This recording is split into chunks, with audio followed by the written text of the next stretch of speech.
Terkait data hari ini, hari Jumat tanggal 27 Maret 2020, untuk posisi siang ini, posisi pelaku perjalanan kita mendapat penambahan data sebanyak 16 orang. Ini posisi per hari ini jam 12.00. Jadi posisi kemarin 285 ditambah dengan 16 berarti 301 untuk pelaku perjalanan. Sementara untuk orang dalam pemantauan atau ODP, posisi per jam 12 kita masih di angka yang sama 4. Kami masih melakukan konfirmasi dengan teman-teman di Puskesmas apakah dari 4 ODP tersebut ada yang mengalami perburukan atau justru sudah bisa dinyatakan sembuh dari gejala-gejala awalnya tadi. Jadi nanti data terbaru nanti kami akan rilis di jam 18.00 untuk posisi per hari ini, hari Kamis tanggal 27 Maret 2020. Mungkin ada yang mau disampaikan oleh teman-teman media? Saya persilahkan. Terkait kelangkaan disinfektan, apakah ada sosialisasi untuk ke masyarakat untuk membuat disinfektan secara mandiri? Kalau ada, kira-kira bahan-bahannya apa saja yang bisa dibagikan? Takutnya mungkin ada masyarakat yang salah campur dan malah berbahaya untuk mereka. Baik, terkait dengan kelangkaan disinfektan, memang salah satu strategi kita untuk bisa mengurangi potensi atau mengurangi risiko terpapar COVID-19 adalah salah satunya menjaga kebersihan, termasuk di dalamnya adalah kebersihan tangan kita. Sebetulnya yang kita rekomendasikan utama adalah cuci tangan pakai sabun. Sehingga kalau teman-teman media melihat sekarang hampir semua institusi, baik milik pemerintah maupun swasta sudah menyiapkan alat untuk cuci tangan pakai sabun, tetapi memang tidak di setiap kesempatan kita bisa mendapatkan air dan sabun, sehingga masyarakat memilih hal yang praktis, yaitu mohon maaf, itu untuk yang hand sanitizer ya. Kemudian kalau untuk yang desinfektan, memang ada permintaan dari beberapa institusi atau kelompok masyarakat yang ingin dilakukan penyemprotan desinfektan. Terus terang kami di Dinas Kesehatan juga saat ini tidak memiliki cairan khusus yang untuk melakukan penyemprotan desinfektan tersebut, tetapi berdasarkan pedoman-pedoman yang kami pelajari, cairan desinfektan itu bisa kita buat sendiri dengan menggunakan cairan pemutih atau cairan-cairan desinfektan lain, tetapi yang harus kita rakit. Kalau misalnya saya diperbolehkan untuk menyebutkan merek, misalnya ada beberapa merek pemutih pakaian di toko-toko, atau ada desinfektan salah satunya misalnya kayak Lysol, itu bisa kita pakai, tetapi dengan cara kita encerkan. Kalau selama ini pedoman yang kami pelajari, pencampurannya cairan pemutih atau cairan desinfektan dalam bentuk Lysol atau yang lain tersebut itu berbanding dengan airnya sekitar 1 berbanding 9 atau sampai berbanding 10. Jadi kalau misalnya nanti teman-teman media mau mendapatkan pedoman, saya mohon izin nanti saya share ya di grup wartawan untuk pedoman terkait dengan cara pembuatan desinfektannya. Nanti saya share, setelah ini saya akan share terkait dengan pedoman tersebut, sehingga teman-teman bisa melakukan katakanlah edukasi kepada masyarakat terkait dengan bagaimana cara membuat cairan desinfektan tadi. Baik, terima kasih teman-teman sekalian. Terkait dengan persiapan alat pelindung diri untuk RSUD ND, tadi malam RSUD ND sudah menerima 10 unit atau 10 set APD dari pemerintah pusat melalui pemerintah Provinsi Nusa Tenggara Timur. Kemudian posisi sebelumnya kita sudah mempunyai 2, tetapi dari 2 itu ternyata sudah terpakai 1 karena ada ODP yang sempat kita rawat di rumah sakit, jadi tersisa hanya sisa 1 ditambah 10, berarti posisi per hari ini ada 10 set APD yang ada di RSUD ND.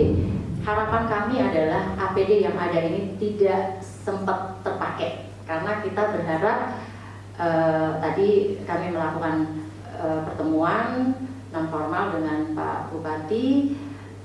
Harapan kami adalah harapan ND adalah tidak harus ada katakanlah yang positif, sehingga terkait dengan persiapan APD tadi kita harapkan dengan APD yang masih minimal saat ini kita masih tetap bisa membackup. Tapi kalaupun tiba-tiba ada atau yang sekarang apa yang sudah dilakukan RSUD ND, Ibu Direktur RSUD ND sudah melakukan upaya-upaya untuk mencari solusi terkait kelangkaan APD yang terjadi sekarang ini. Jadi teman-teman di RSUD ND sudah mulai membuat, termasuk di dalamnya adalah gaun atau baju APD sesuai dengan rekomendasi yang diberikan oleh teman-teman dari pusat. Jadi kalau Ibu Direktur istilahnya adalah menjahit kain linen, kemudian nanti di bagian luarnya akan menggunakan jas hujan.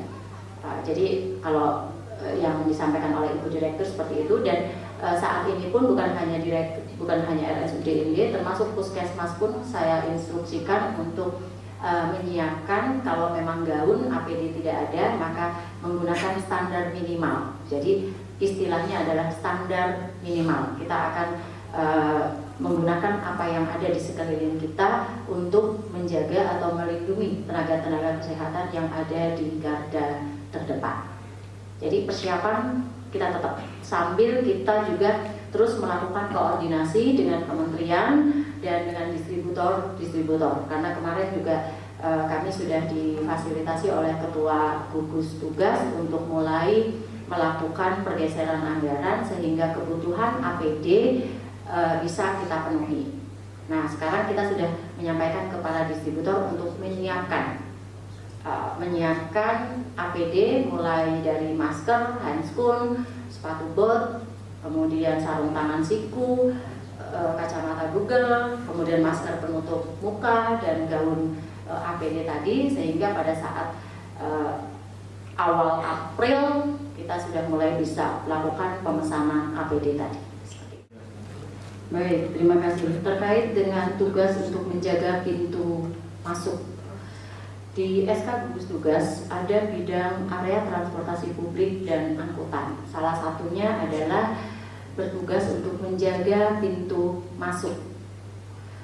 Di bidang area transportasi publik ini, di situ ada Dinas Perhubungan, kemudian ada juga teman-teman yang merupakan institusi vertikal tetapi yang memang punya tanggung jawab dalam menjaga pintu masuk. Jadi di dalamnya mungkin ada kepala kantor syah bandar, termasuk di dalamnya ada mungkin kepala karantina dan lain sebagainya, termasuk ada unsur dari Kodim juga di situ. Kemudian kalau misalnya teman-teman melihat bahwa pemantauan yang dilakukan belum maksimal, yang pasti hari ini kami di gugus tugas sudah menerima data dari teman-teman di karantina kesehatan terkait dengan penumpang yang tadi malam turun dari kapal Roro tersebut. Jadi nanti data yang diberikan oleh karantina kesehatan yang berada di garda terdepan untuk menjaga pintu masuk, nanti laporan tersebut kami akan distribusikan berdasarkan by name dan by address yang diberikan kepada kami. Kami akan distribusikan ke puskesmas-puskesmas di mana orang tersebut, pelaku perjalanan tersebut berada. Kemudian nanti teman-teman yang ada di puskesmas akan melakukan standar surveillance terkait dengan pelaku perjalanan. Jadi standar surveillance untuk pelaku perjalanan itu melakukan pemantauan, tidak harus melakukan tatap muka, tetapi bisa melakukan koordinasi mungkin dengan kepala wilayah, dalam hal ini camat, lurah, kepala desa sampai pihak RT. Kemudian kalau memang ada nomor HP-nya kita bisa melakukan by phone untuk menanyakan sekaligus untuk memberikan edukasi sambil kita meminta yang bersangkutan untuk melakukan karantina mandiri selama 14 hari. Mengingat kapal yang tadi malam merapat itu berasal dari Surabaya. Ya, nanti selama karantina mandiri yang dilakukan oleh pelaku perjalanan selama 14 hari, kemudian tiba-tiba timbul minimal satu gejala yang bukan disebabkan oleh penyebab lain, maka Puskesmas punya kewajiban melakukan pemantauan setiap hari. Maka status pelaku perjalanan itu pun dengan sendirinya kami akan naikkan menjadi ODP. Ini bentuk koordinasi yang kita bangun di gugus tugas antar satu bidang dengan bidang yang lainnya. Jadi kalau melihat di sini, ini yang bekerja bukan hanya bidang yang membidangi pintu masuk, tetapi juga sudah melibatkan bidang-bidang yang lainnya. Baik, ketersediaan dokter saat ini untuk dokter spesialis, kita punya 2 spesialis penyakit dalam. Kemudian kita juga punya 1 dokter spesialis anak. Saya bicara yang memang terkait langsung dengan COVID-19 ya. Kemudian kita punya dokter spesialis patologi klinik yang nantinya akan membackup di pengambilan sampel. Kemudian rumah sakit punya 9 dokter umum. Kemudian pada saat rapat gugus tugas di hari Senin, kami juga dari Dinas Kesehatan, kapasitas sebagai Kepala Dinas Kesehatan, sudah menyampaikan kepada Pak Bupati dengan kondisi 9 dokter umum dan 2 spesialis penyakit dalam serta 1 spesialis dokter anak. Kalau tiba-tiba terjadi situasi di mana terjadi hal-hal yang kita tidak inginkan, misalnya COVID-19 positifnya cukup banyak, maka kami dari Dinas Kesehatan atas seizin Pak Bupati akan melakukan perbantuan tenaga yang dari puskesmas tersebut ke rumah sakit. Sehingga untuk saat ini memang kebutuhan tenaga kita anggap masih mencukupi. Yang masih kita perlukan adalah pelatihan untuk tenaga-tenaga tersebut, terutama untuk tenaga yang akan bertugas melakukan pengambilan sampel atau pengambilan swab. Tetapi hari ini 4 tenaga dari Rumah Sakit Umum ND akan berangkat ke Kupang untuk melakukan on the job training terkait dengan pengambilan sampel di Rumah Sakit WZ Yohanes. Nanti sekembalinya mereka dari Kupang, mereka hanya 1 hari, hanya besok saja dari pagi mungkin sampai malam melakukan on the job training di Rumah Sakit WZ Yohanes.